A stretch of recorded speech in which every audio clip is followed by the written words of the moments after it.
Hello, everybody, and welcome to this week's interview. And we have Joseph Portelli from Melbourne, Australia, with us. How you doing there, Joseph? G'day, Paul. How you doing, mate? Well, I'm doing just fine. Now, you're kind of a rock artist, I assume, or maybe folk artist, something along those lines. Um, maybe you can tell us a little bit about your background and how you began in the music industry. Look, I suppose like a lot of people, you fall in love with instruments when you're about 5 or 6 years old.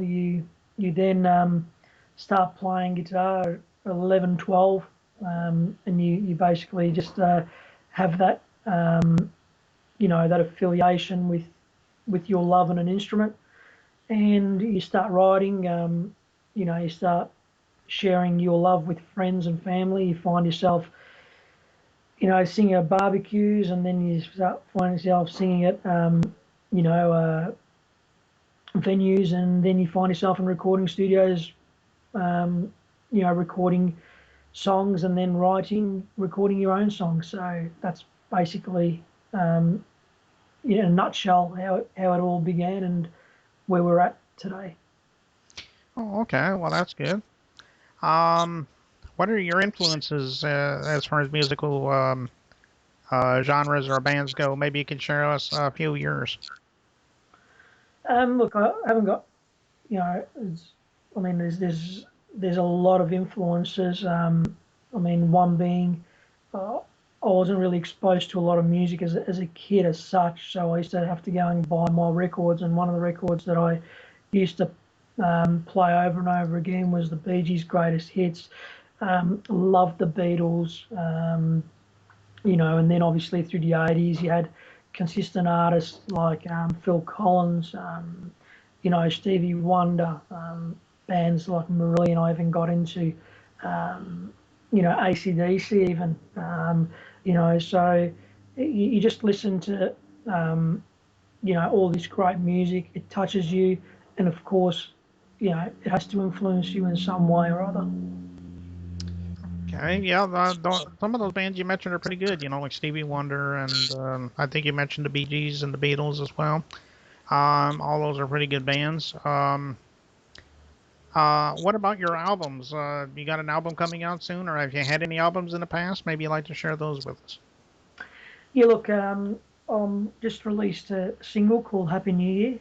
We just released that a couple of weeks ago.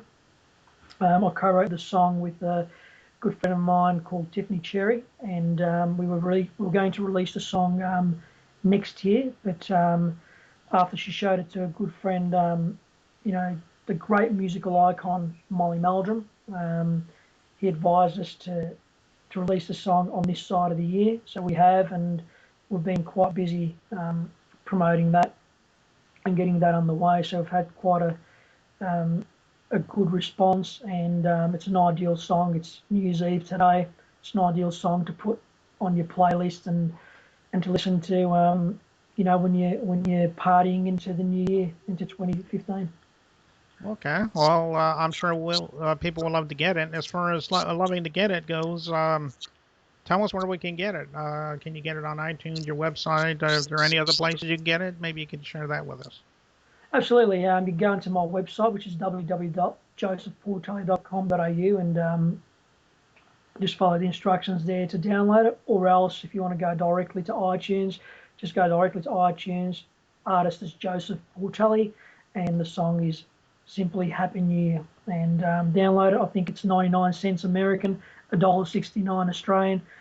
Less than a cup of coffee, so it's not going to, set you that far back, Paul.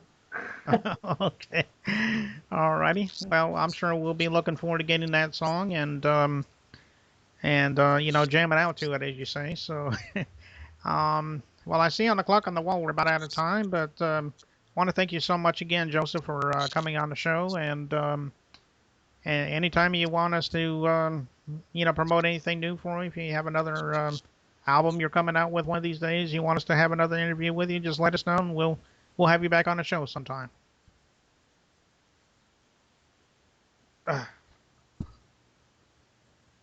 And thank you. Okay, and we'll be right back.